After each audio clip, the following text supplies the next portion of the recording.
All right, so welcome to another episode of Bros Banter. And today, luckily enough, it's going to be just me and my guest, Parth. Louis David decided that it was such a wonderful time of the year to go off to Florida. So, I hope you enjoy yourself. And nobody's pissed off or jealous or whatever. Yeah. Second vacation, bro? Honestly.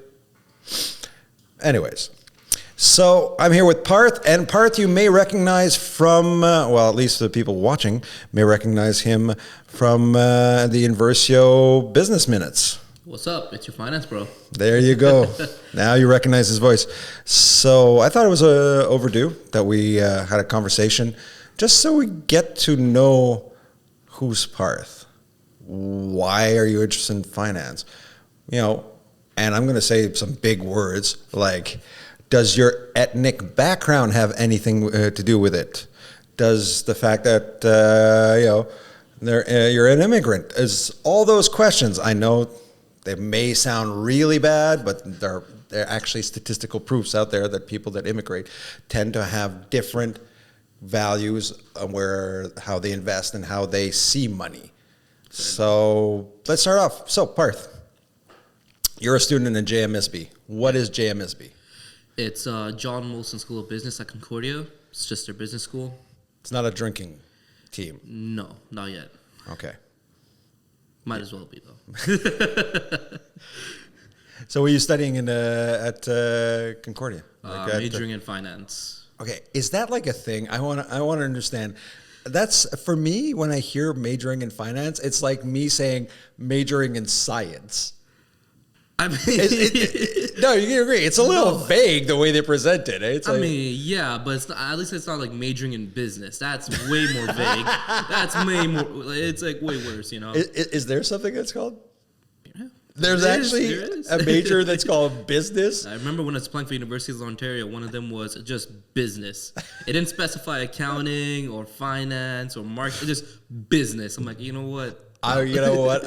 You got to find me the name of that university so I can get an honorary diploma in business. I'll check through all my rejection applications and let you know. I got my BA in business. So that's a BAB, BAB. Business. Getting shit done. Like that's a minor also? Business, and the minor is getting shit done? Yeah, probably. Okay, so it is a major in finance. Oh yeah, so we've pretty much established how ridiculously large that is. So I'm guessing you got economics 101 and economics 102, which is micro and macroeconomics. Basically, just way more complicated for no reason. Okay. Well, we've done everything. I haven't done anything related to finance, but I've done marketing, economics, accounting, supply chain management, Spanish, everything but finance so far, and I'm on my second year. I don't know if that's normal. I don't even know if I'm still in finance anymore. Okay. I got 1 year left of university and haven't done a single class in finance. Okay. Well, this is not at all the way I thought this conversation was gonna go. Good. So, do you feel like the university is pretty much taking you for a ride, and you're getting it's like a zero-sum investment? 100%. Oh my God, that is especially insane. during COVID, it was terrible. Oh yeah, you did. Yeah, you were locked down for 2 years. So yeah. The first 2 years of your 3-year bachelor. Just the first year.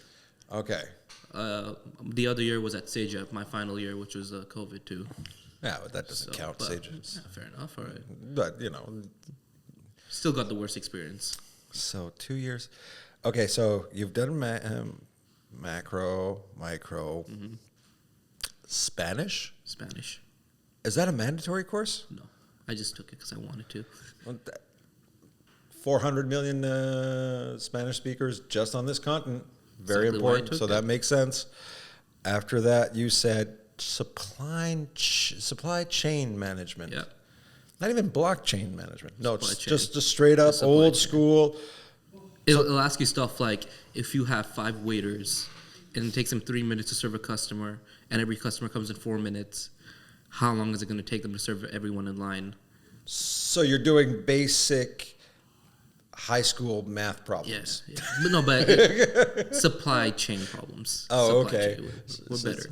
Okay, cool. So when I'm doing those types of math problems with my girls, I'll be able to say, no, these are not math problems. These are supply chain exactly, problems. Yeah. Like Jerry has 14 eggs. Thomas comes and takes 6. How many eggs will be left? Supply chain problem. It's business school, and that's how it is. Okay, that's brilliant. This is brilliant. Okay, so what'd you learn in supply chain? You want me to be honest? Absolutely. That's what we do. I demand the truth. In my, I think, 5 months of the semester of that class, I only went to class for the first month. And I just had my final exam yesterday. I took it without studying, got an 82. So that's the level I'm at with the supply chain. Is I'm not that smart. It's just that easy. Okay, but are your parents paying for your university? So you may never want to tell them that, ever. It's like fair enough. This, because they're probably going under the idea is like, oh, he's in the John-Molson School of Business. Is really important stuff happening here. It's like he understands business now, and is like. I mean, as long as the grades come in, I don't think they care. Awesome. So after that, we have, what's the other class that you've taken? That sounds Accounting. Yeah, that was fun. It was honestly very fun. Well, it's accounting. Well, yeah, but it's like. But you think you could do your own personal income tax? I use TurboTax, so. Okay. Yes. Okay, you use TurboTax. Okay, but properly, no. No. Because accounting. Small business accounting, like let's say Invercio decided to say, hey, Parth. I could open a journal for you guys, yeah. Okay, we could do that. We could do journal, like I could do like that. Like they taught us about how to create an income sheet, balance sheet, cash flow statements. In 14 classes? Well, that was a bit longer. That's why. But it was just like they taught us like the basics of accounting because it was a 101 class. And if you take more classes, that's when you get into, the harder stuff, which I'm not trying to get into. Yeah, because that would be you're specializing in an actual field that's called accounting, whereas you're specializing in the great beyond that's called finance. Exactly. Very specific. Okay, so you got 2 years, you got 1 year left.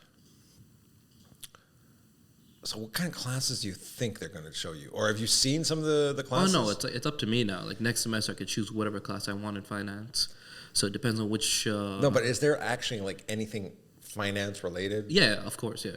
So they have I think it's divided into 4, what do you call it? Branches, yeah. So you have a corporate finance, derivatives, institutional finance, investments, and one more which I don't remember.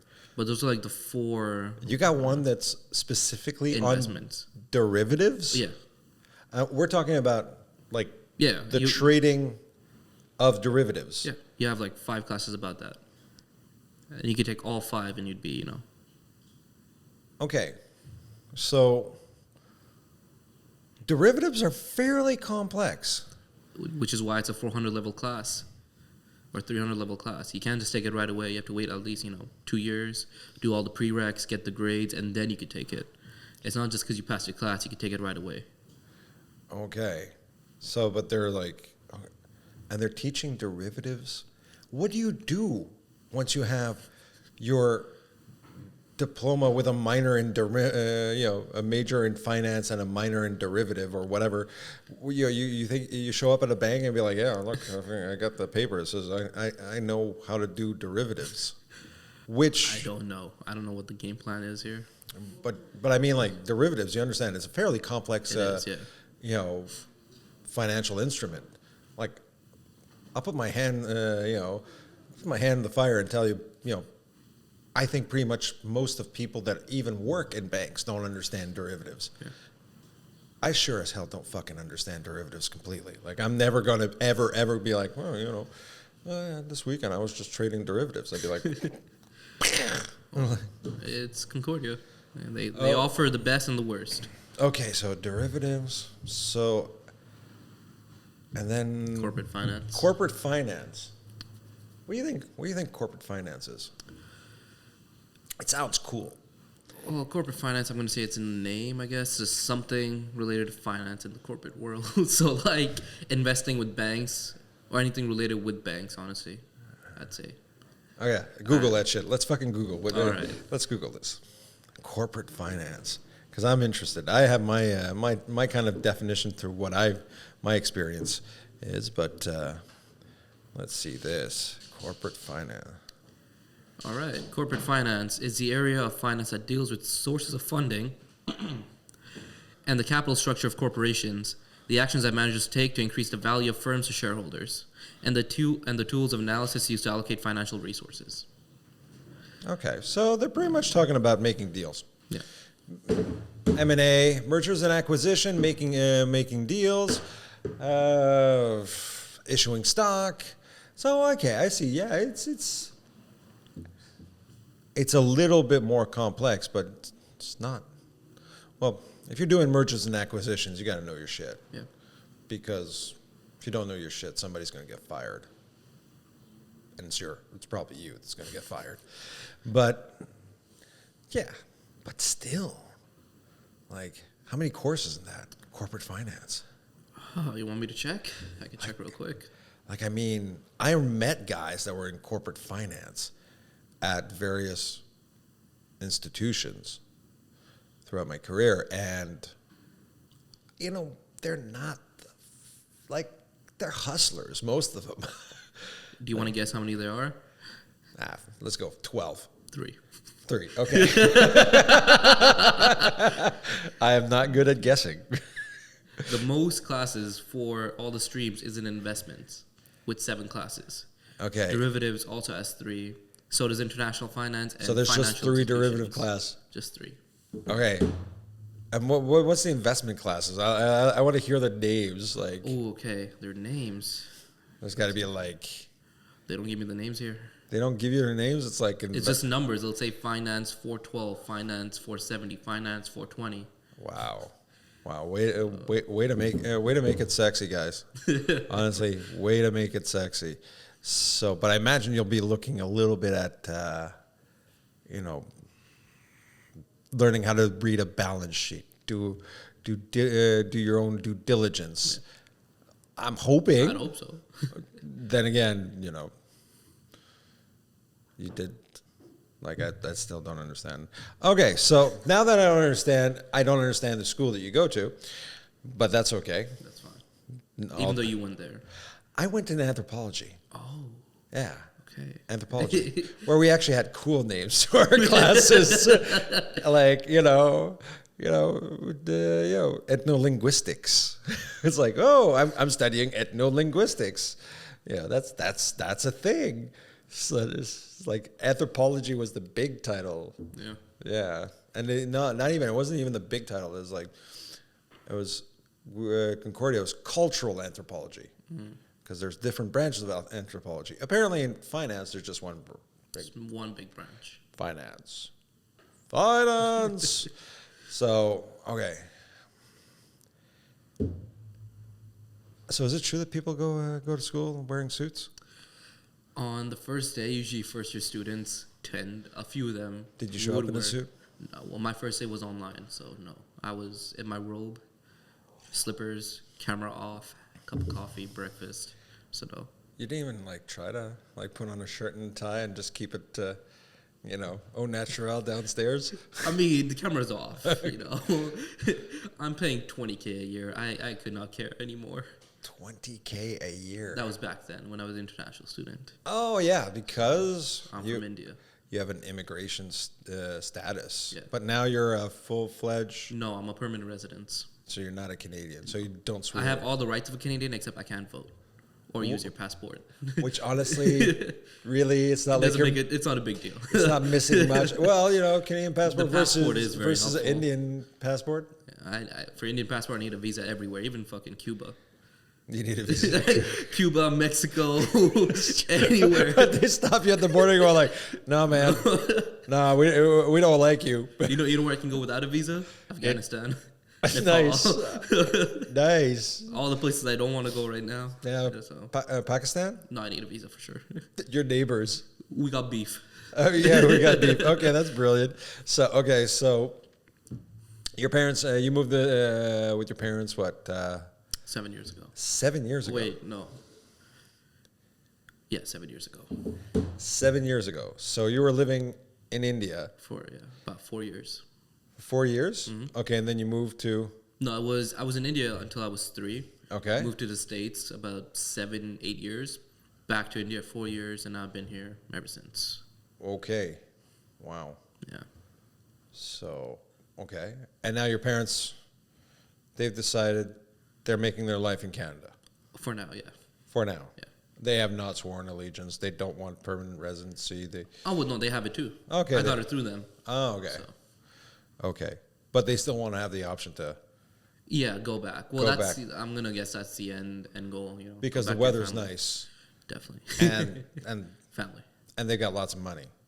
They don't live like they live the rich Indian lifestyle. They don't live like the poor kids in Mumbai in the little huts, you know, or in their poor village. No, they got. I mean, we got a house. Well, no, but that's the truth. You guys have like plumbing, like yeah. Every once in a while. Okay, that's hilarious. That's okay. But the weather's nice, I hear. Yeah. The weather and the food. That's the reason I go back. Okay. So okay, so your plan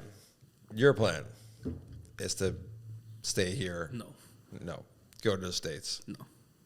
Well, my plan is not Go back to India. No. If I stay here, I mean, I don't plan to stay in Montreal. Okay. I plan to go to either Toronto, Vancouver, or somewhere in Europe if that's possible. But after you got your and some experience. Yeah, you graduated, got some experience, you got a decent passport. Yeah. That the Europeans aren't going to be like, no, thank you. They'll be like, oh, you're Canadian, awesome, let's keep you.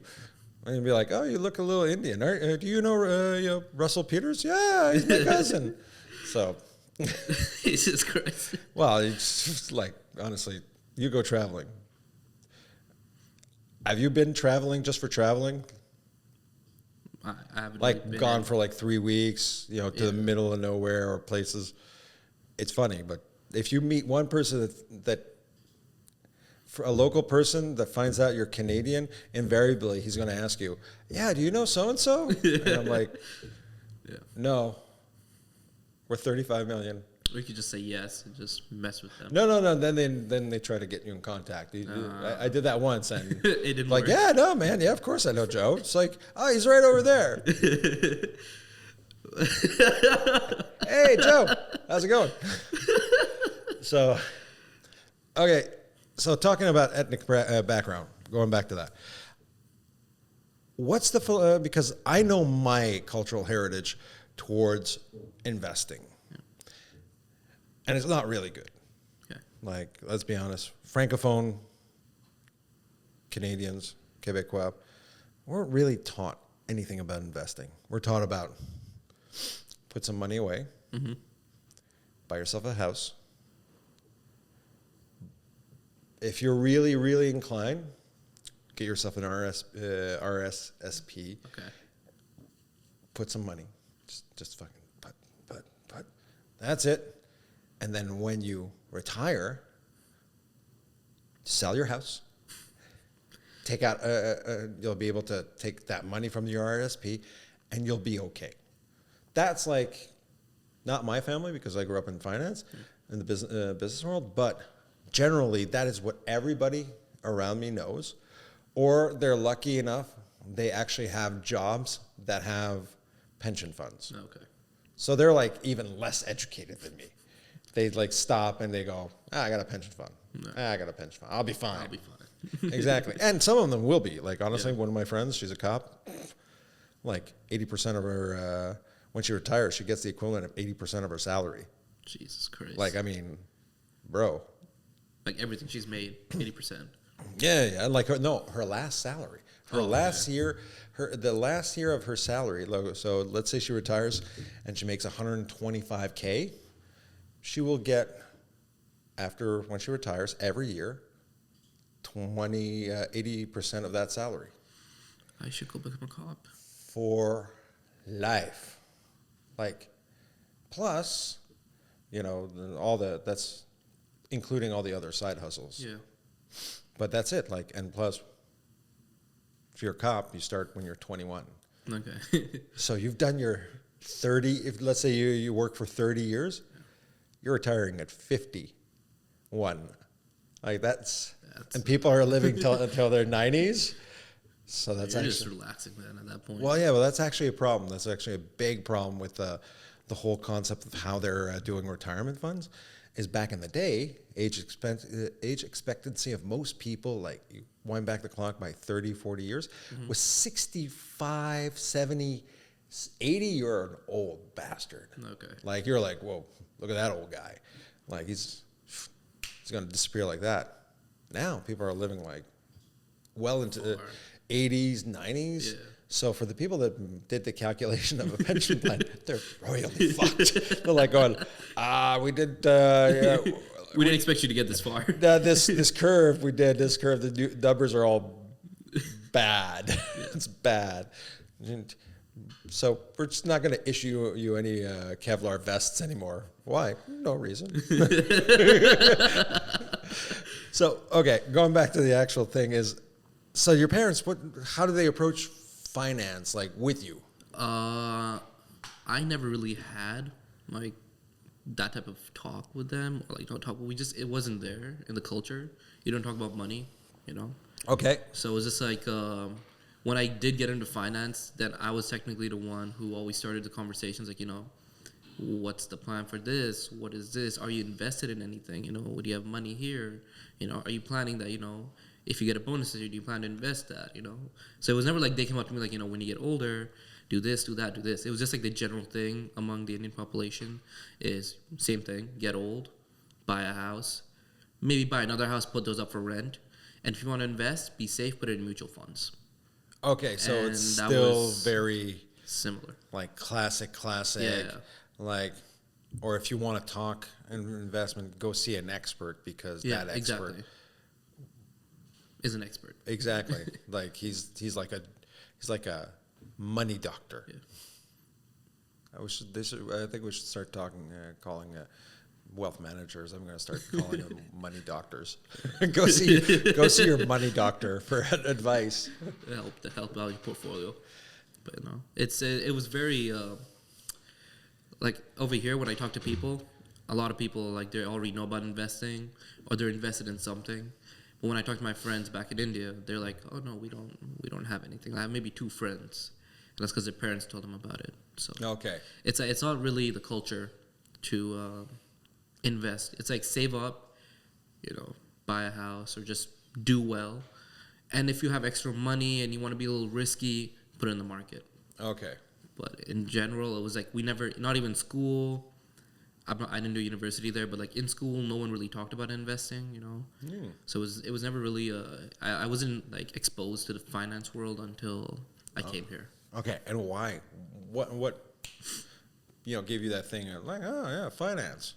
And if you say money, I swear to God, I will slap you. All right, then. That's the end of the podcast. No, okay. So initially, when I was in CEGEP, you watched too many times Wolf of Wall Street. And you go like, no. Quaaludes and whores, and I'm good. I'm gonna be a girl like Margaret Robbie. That's exactly. Yeah. No, it was when I was in high school when they choose what you're gonna take in CEGEP, which eventually leads to what you're gonna take in university. I was like, okay, what do I like? What do I not like? I like math. I like science, everything but biology. I hate arts. You have no money in arts. I just hate arts. And that was kind of how it was viewed, in India too. It's like, if you're going to take arts, you're going to be broke. Okay. If you want to take a job, it's going to be lawyer, doctor, engineer, business, like something that has money already, You don't have to worry about, living off someone else. So it was like, when I was choosing, I'm like, you know what? I really like history. Let's go study that. We went to, I told my dad, I'm going to take history. And his reaction was, you sure? You sure you want to take history? I'm like, yeah, I'm sure. So he takes me to like the open house at Sagebs. Okay. And every time there was a history thing, he goes to them like, what job can you get? They're like, teacher. And most of it was just a teacher or, something in the museum. And then my dad's like, he takes me home. He's like, look how much they make. Yeah, you want to live off that? I'm just like, okay, yeah, you're right. Like, you can't make a life out of history unless you go big, like a documentary guy or something. But I'm just going to pause you right there. We appreciate teachers in all forms. We're not disparaging them. It's a very fundamental job that you do for the social fabric of this society. So this is just the immigration talk. Immigration point of view. We really, teachers are very important. So if you want to teach, it's okay. I think but please carry on. We love all the people in arts. But it was just, when I was looking at it, I was just thinking to myself, I'm looking at the money-wise, I'm just like at that point, I knew how life is, like how much money you're going to need in general, blah, blah, blah. And I was just like, you know what? Let me see what else is there, what else I like. Mm-hmm. I looked at other courses, and I saw finance. I'm like, let me check it out. Took a basic finance course. I loved it. I'm like, you know what? Let's check this out. Worst case, I wasted 4 years. I'll change the degrees, do something I like. So become an engineer? No, I tried that. You tried? I tried doing software, like coding and all that stuff. It's too boring. It's way too boring for me. That's the thing about finance too. Like when I got introduced to it, I just knew stock market. And you have like that adrenaline, like the market's going up, down, bunch of numbers, something's happening. You lost all your money, you made all your money. It was just like a little bit of hype there too while you're working. So that's what attracted me to it too. So it was like, aside from the money, which is a big yes, it was just like you have the adrenaline and also just like you're stable. You're stable. In terms of financially, like you're income. Financially stable. Yeah. Okay. So here's something I'm going to tell you. Oh boy. You want to go out and drink and have fun and party with the arts people. You want to have coffee and conversations with the history people. And you want to study with the people in finance. Because honestly, in my past experience, and I've got zero problem saying that, a lot of the people that I've met in finance are just, ugh. It's like, oh my God. I know that reaction. Oh my God. It's like, because imagine everything that you said, having somebody say it to you around the table, and all you're talking about day in, day out is business, making money. And it's fine. It's but and I'm into that too. But like at a certain point, I'm like, no, man, I'm gonna go hang out with the art kids right there because they're gonna talk to me about stuff that I don't know, and B, I'll be like, oh, well, that's interesting. Yeah. Then people in finance, man, sometimes they're too intense, too intense, or investing, or they're like too intense, and then they fall into that little category of like watching like those little videos from like Kevin O'Leary. They'll tell you like the story. I love the story. This story is, I was dating this woman, and she wanted to. I was supposed to go to a dinner, meet her folks, this and that. And I don't believe his story at all. But I was also I was trying to work, and I wanted to, and so I decided to do overtime because it was better for me to sacrifice more time in my business and destroy my relationship. They said, so I sacrificed my relationship to become a millionaire. That is the most toxic effing thing I have ever heard in my life. And there's like a dime a dozen of them. They're all like saying like, that sounds pretty typical, honestly. All the classic tropes. Yeah. Like, I don't know, I like guys like, Gary Vee. I find him so annoying. Yes, he can be annoying. And especially like those videos where he goes to like a garage sale. He's like, oh, $2, I'll give you $1. And then he's like, I'm going to sell this for $60. I'm like, just pay like $2, man. Like, come on. Like, we get it. You're rich. You're trying to show us how to negotiate. But like, I agree. But at the same time, he also does videos about having a healthy balance in your life. Yeah, I've seen those. Yeah. And that, I think, is like something that is not stressed enough when you work in the world of finance. Yeah. It's like, it's important to have a good balanced life. Because, like, I know tons of guys like that are so rich, they don't spend anything because that's all they do. It's like, and they like have eventually develop anxiety over not making money. Okay. You know, that's, you know how fucked up that is. That's like, it's like you got enough money, you can take a break for like 2 years, 5 years, even a month. Just fuck off for a month. You know, go fuck off. No, man, I don't know what's gonna happen. It's like that thing in psychology with like after a point of making a certain amount of money, you're not happy anymore. No. So it's like it's like this. True, yeah. Well, best example, Elon Musk. This week, best example. Fuck it, I'm just gonna buy Twitter. Like that was it. That was like his actual thinking. His strategy was like, you know, Bezos has got a newspaper, so. Fuck you. I got Twitter. That's like, I guarantee you that is exactly his thinking. Probably. And he's going to he's going to wrap it around no freedom of speech, this, that. No, bro. No. He just wants his own thing. It's like, I want. And he's not going to get it. No, 100%. Chances are he's going to, after that, he's going to create his own thing. No, he's just going to get he already, like, he owns what, 9% of it? Yeah. That like, I don't know what. And I'd like to ask you what you think about this. What do you think he's going to do? Because he's not going to get Twitter. Yeah. He's not going to get do a hostile takeover. You think he's going to short the fuck out of the stock? Make them pay?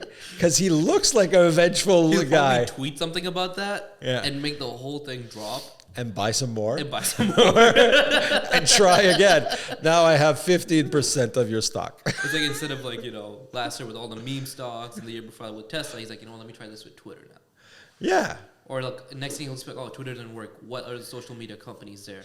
Facebook. Oh my God. Oh, that'd be a clash of the Titans, Mark Zuckerberg and Elon Musk. I actually like to see them actually try to have a conversation.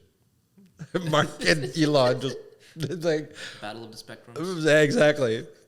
They just stare at each other, and one of them would get frustrated and leave. No. Eye contact. Dies too much. I can't do it. I figured out. I already know.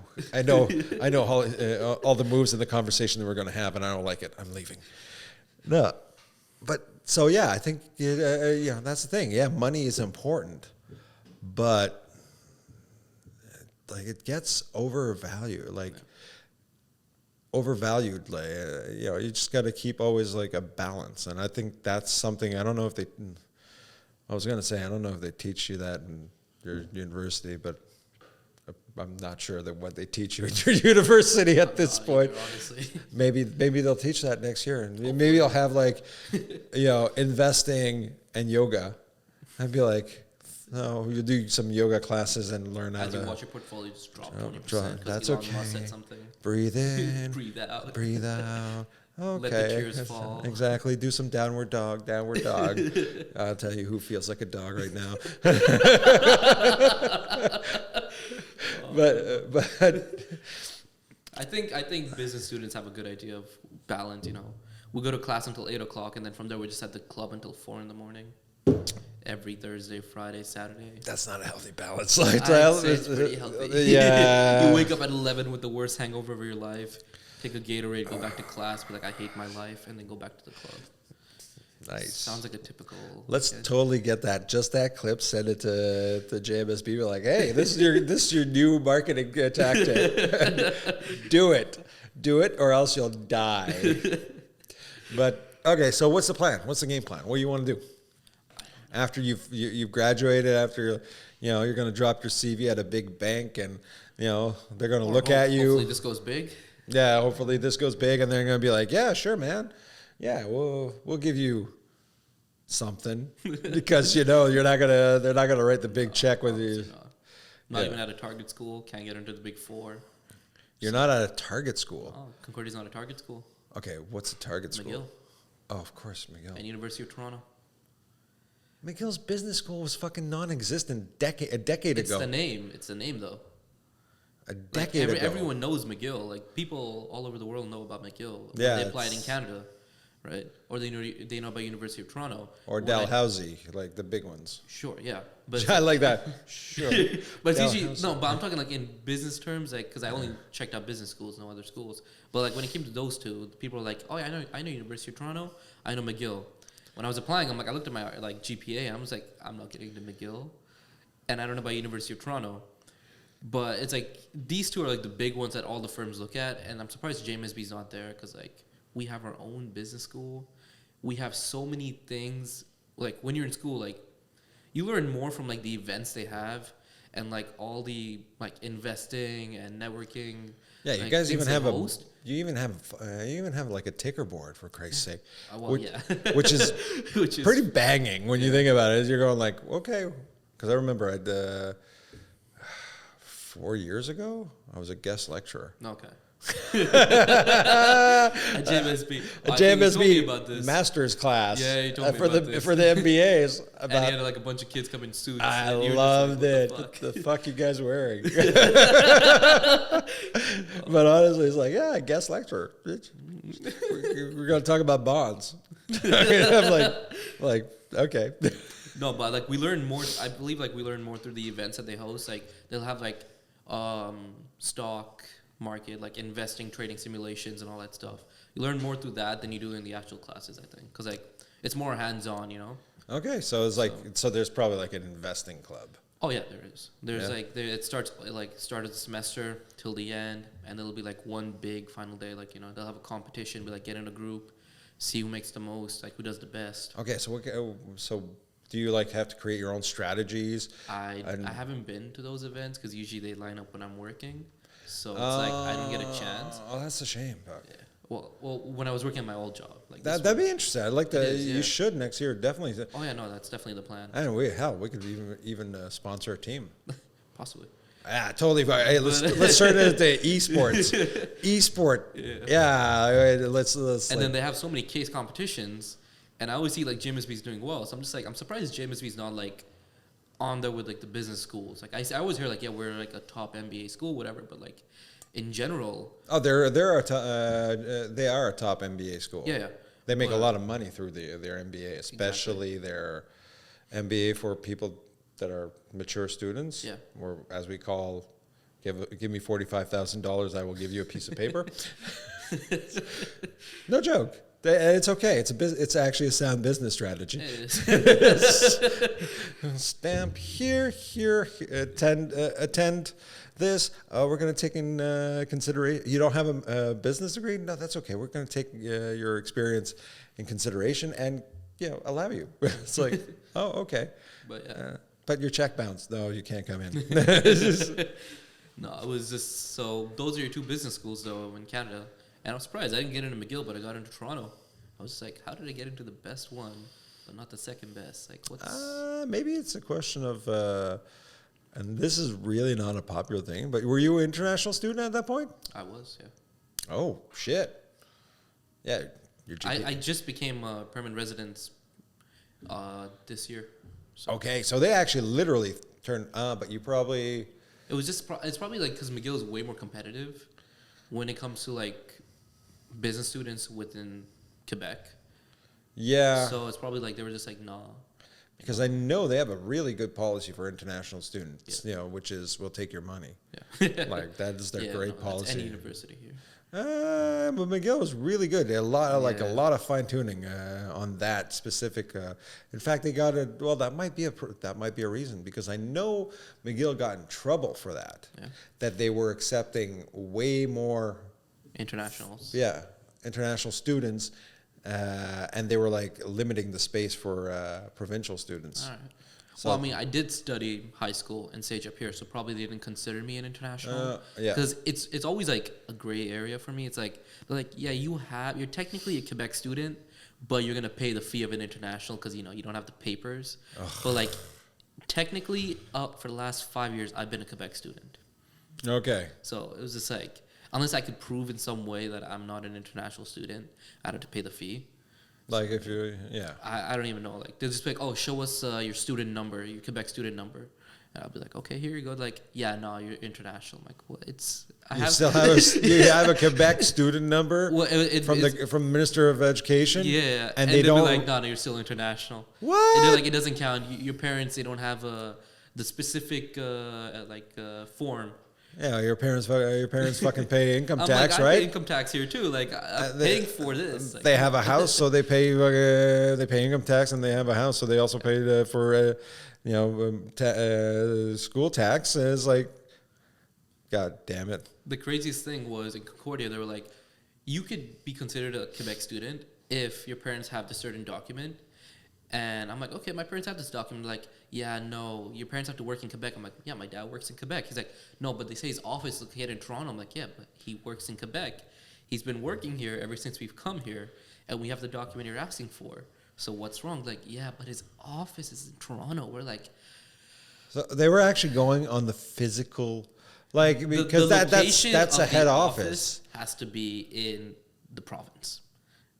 Okay, but he worked. It was stupid like bureaucracy. Stupid bureaucracy. It was so stupid. Like, I mean, wow, that's brilliant. And plus, you're talking to a drone, so they just know exactly. No, it'll be like I'll call them up and they'll be like, "Oh yeah, no, of course, yeah, just write to this email." And as soon as he's writing, you get like an automatic response. Like, of course, we'll reply in 10 to 15 days. And like 2 months later, they're like, "Yeah, no, you're not good enough." By the way, you're late on your tuition. Shit, nice. Well, that's good. That's nice. I hope that. Well, that's good. Yeah, I'm not sure. International students, I love doing it. Yeah, absolutely. We love the money. Universities love the money. Okay, so what are you looking at right now, finance-wise? Like, what you got? Honestly, nothing. I know I like finance, but it's like I don't know where I want to go specifically. Mm-hmm. Probably something related to investing, yes, but not like investment banker, because that's just, it's not, I don't like it. It's like, I don't know. I like numbers. I like valuing companies, forecasting, all that stuff. So anything related to that, where I can just sit, be like, yeah, this company's going to do well. This isn't. We should buy this. I don't know. It's just, I like numbers. Anything with numbers. And have you thought about, after you graduated, doing your CFA? I have, yeah. So that's probably, I'm still looking at universities for that. Probably not going to stay in Quebec to do that. You don't have to go through a university. No, but I mean, CFA. like, when I'm outside. Okay. Just like work and then do that at the same time if it's possible. Yeah. But yeah, it's like CFA, and then my dad's always like, get an MBA. I'm like, everyone has one nowadays. It's like, well, everybody.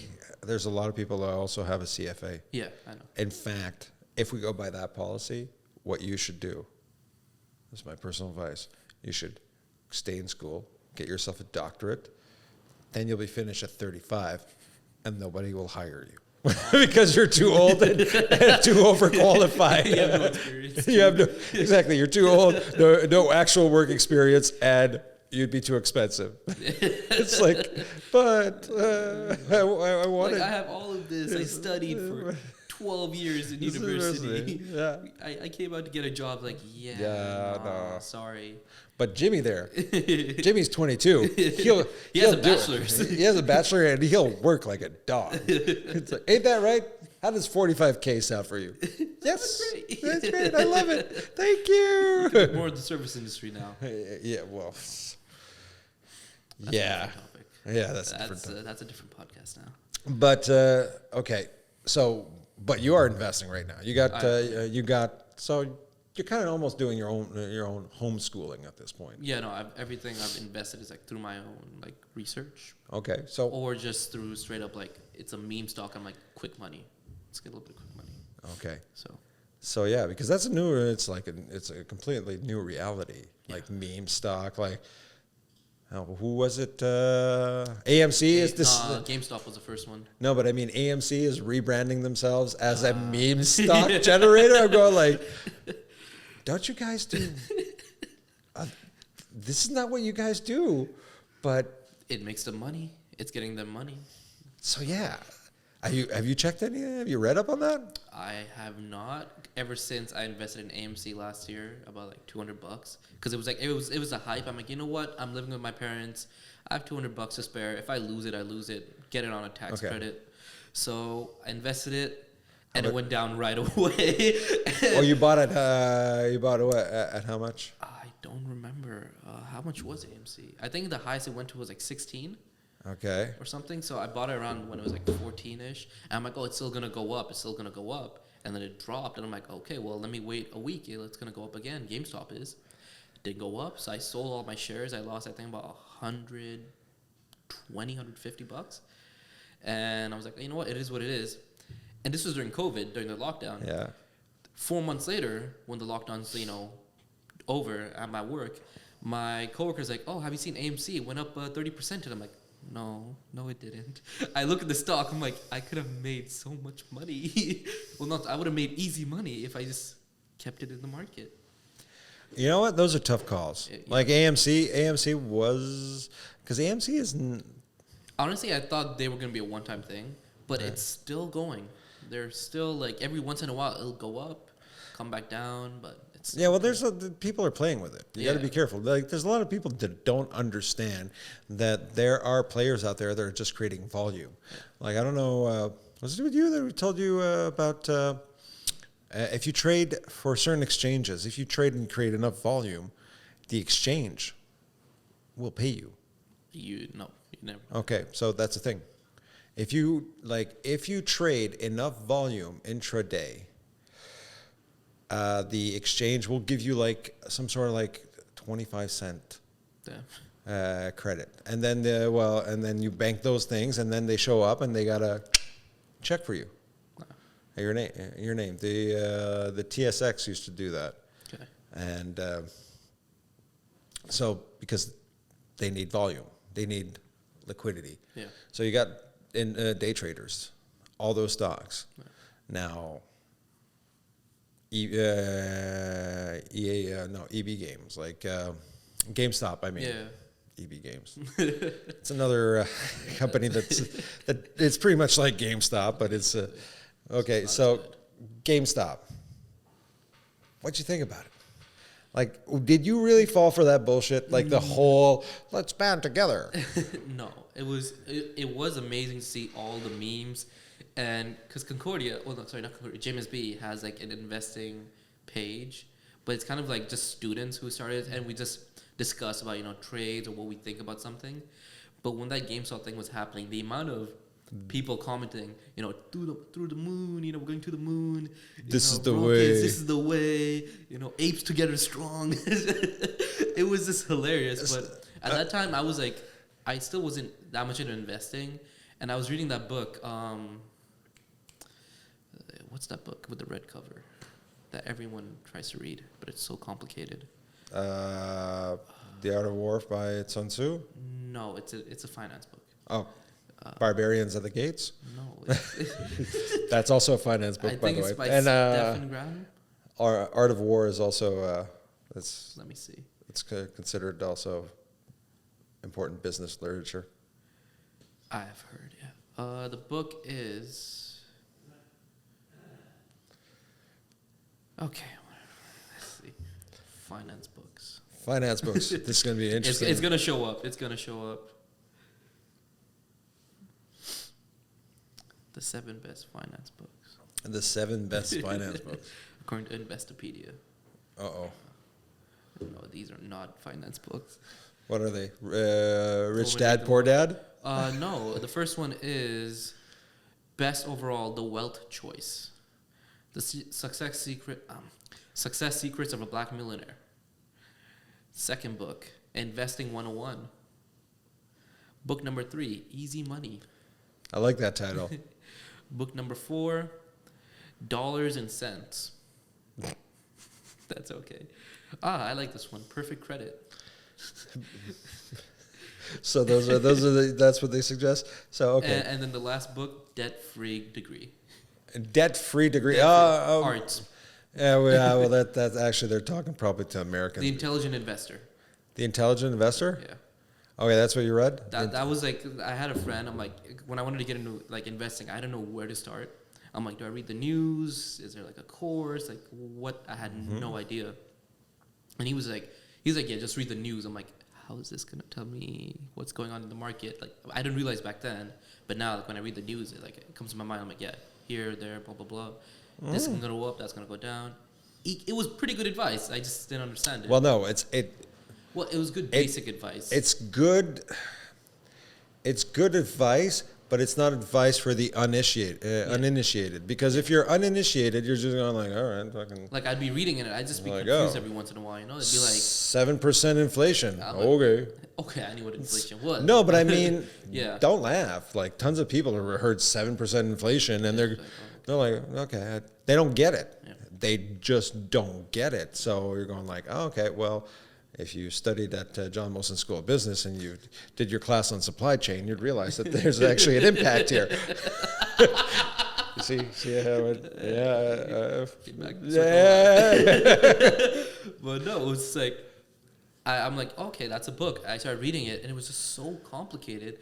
But the main theme of the book was, don't go in like these easy money schemes, you know, like with because it gives examples throughout history how people like, oh, this is the next best thing, you know, like invest all your money, it's gonna go up. Yeah, go up, but then after 2-3 months, 1 year, it's down and it's never going up again. Well, that's the thing is people don't get it. Look, a while back I wrote an article and I was talking about meme stocks. Like meme stocks, before they were meme stocks, they were called pump and dumps. Yeah. Before they were called pump and dumps, they were called trading on rumor. Okay. So it's always like the concept has been around for ages. Or it'd be like, oh, you know, I've got an inside track. Yeah. Half the time those inside tracks are just to create hype on a stock. Basically, same shit, different day. Yeah, exactly. It's a hustle. It's you know, and the problem with it is that people like. I understand. I love the meme stock because it's fucking hilarious. Yeah. It's hilarious and it works. Like this is the way. I was going like, wow, Star Wars. If I was looking at that, I'd be like going, okay, I got to put more money into Disney because that's gold. Exactly.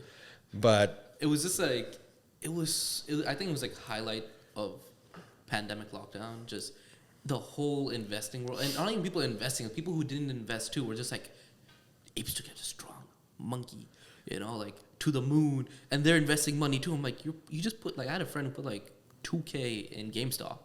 He's studying. What is he studying? I think he's studying like filmmaking, theater, something like that. Arts. Yeah, arts. So I'm just like, I'm not. He's got $2,000. What the? He got his money from the government during pandemic. His parents are rich. So. That's why he studies arts. Yeah, exactly.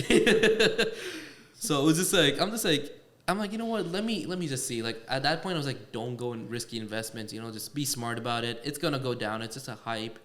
But it kept on going. It kept on going. I'm like, you know what? 200. It's nothing. Put it in. Lost it. I'm like, yeah, never again. I learned my lesson. I have a better chance at a casino than I do over here. Well, yeah, well, that's the thing about like GameStop is the best example you could ever find. Is like what the hedge funds were doing was so wrong. And I don't even think it's the hedge fund themselves. I think the system itself is broken. There's no broker that should allow short selling by 300%.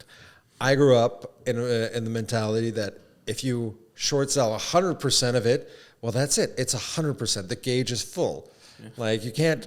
I'm going to short sell. You know, I'm going to short sell it 3 times over. Like, okay, that doesn't make sense. So they were stupid and greedy. Yeah. All along comes the Wall Street bets and the apes, and everybody's like, oh, you know, community, this and that. Okay, so there's about let's say 10 guys. I don't know the exact number, but 10 guys that copped on when it was at $30, $40. Yeah. They rose. They made their money all the way up to the peak was like 200 some odd, easy. Like even more. So I'm going to tell, and then they sold at a certain point. They're like, 100%. Like they're like hold, and then like these guys all sold. And then as soon as they saw like a little bit of a tipping point, a little bit of resistance, like they just jacking it off. It's like, boom, pop the chute, let's go. So my question to you is, who's the white hat, who's the black hat? Because all I see between the apes and the hedge fund is greed. Both sides. One's in a suit, the other's in a hoodie. That's it. That was it. It's like there's no hero here. And when you hear people talk, I bought some because I want to be part of the group. I'll be like, okay, no, it's time to get out of the market. Yeah, it's not it. What's Warren Buffett said? When your barber starts giving you stock tips, get out of the market. But that's true. Yeah, that's what was happening. Yeah. And I remember that time almost everyone was like, yo, investing. I'm like, you never invest. You spent $5K at the club yesterday. Why are you telling me about investing? I don't need advice from you. It's just like it was crazy. Oh yeah, and probably a bunch of your friends were like, yeah, you studied finance. Yeah, they were like, oh yeah. They're like, oh, what's going on? I'm like, I have no clue, honestly. I'm just here for the memes. Just here for the memes and the vibes. Oh my god, that's hilarious. It was amazing. All right, so what do you think? What do you think is going to happen? I'm going to ask you, our finance bro. What's your prediction for I'll make it easy. Next week? No, the rest of the year. Rest of the year? Yeah. Give me predictions. And the fun thing about predictions? It can be anything. No, you can be right, you can be wrong, you can be half right, you can be half wrong. There's it's a prediction.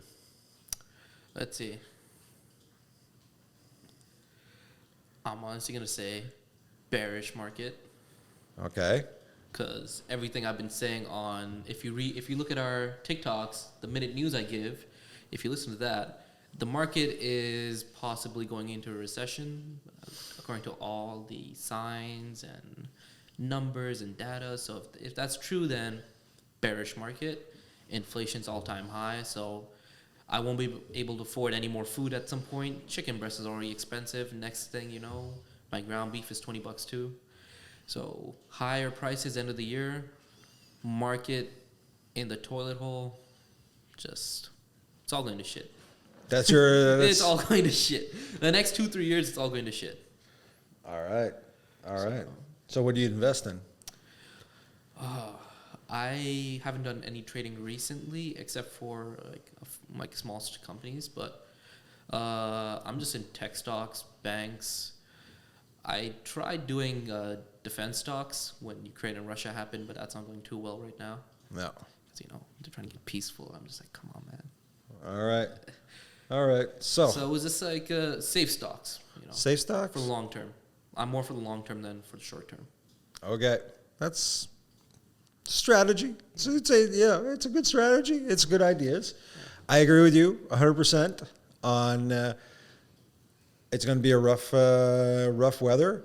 I'm more afraid of how people are just being oblivious. Oh yeah, 100%.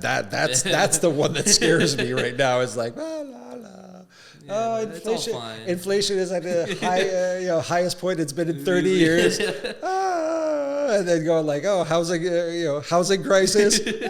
War in Ukraine. It's kind of history repeating itself, and they're just like, oh no, we're fine. No, it's a new year. We've learned. It's like the greatest case of denial on a society level. It's like, no, it's all good, bro. No, I was talking to my friend.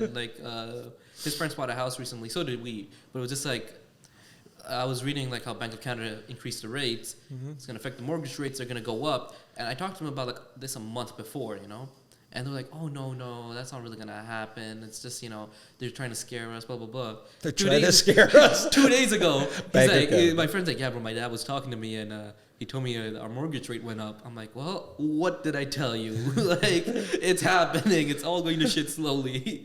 I like that. They're trying to scare us. The Bank of Canada is trying to scare people. I like that. They're trying to scare us. It's like people are just like, no, we'll be fine. You know, we've learned. I'm safe. I have and money. That's 0.5. Yeah. That is 0.5. That is not a percent. That is like that is 0.5. And it's still going to keep on going up. And there's 4 more to come. So even if any way you slice it, if he just does 0.25, that's a full percent. Yeah. If he does 0.5, that's 2% on top of the... So that 0.75 already, I think. Yeah. So it's like, shit, guys. But I'd say it's pretty calm compared to U.S., though. They're way more aggressive than Canada. Yeah, they are. Even though Canada should be getting more aggressive.